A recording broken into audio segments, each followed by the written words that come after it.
Voters in Bibb County are getting a head start on casting their ballots for the local, state, and presidential elections. Today marked day one for early voting in the state of Georgia, and as 41 NBC's Jasmine Williams tells us, voters were lined up outside to get their votes in.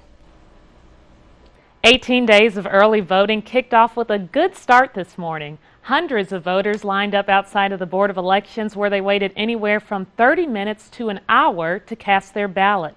The anticipation to the presidential election is causing a lot of excitement and even longer lines at the polls.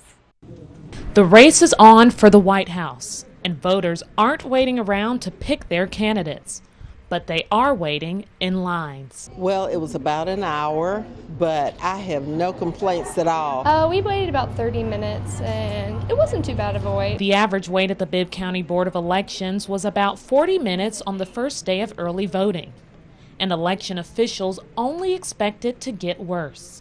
The Bibb County Board of Elections Supervisor Elaine Carr is projecting at least 70% of the county to vote in this year's election. Especially that last week of early voting. That's when most voters seem to want to wait and come out, and that's when the lines are going to be the longest. For those trying to bypass the lines, Carr said show up early or consider a change in location. Try to make sure they have time to go to their precinct on election day. Whether a Republican, Democrat, or anything in between, everyone seemed excited to play a part in picking the next president of the United States. We have the advantage of choosing the next president, making changes that social changes that need to be made. We are the future of America, and if we don't, then who's going to make a difference? It's a nice turnout. I was just telling my wife inside that I think it's going to be a lot of young people come out and vote this year.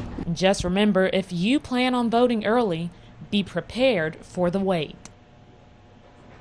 And you saw the long lines. Carr expects a big turnout for this year's early voting. And just a reminder, any registered voter in the state of Georgia can vote early. You just need to show up and bring a photo ID.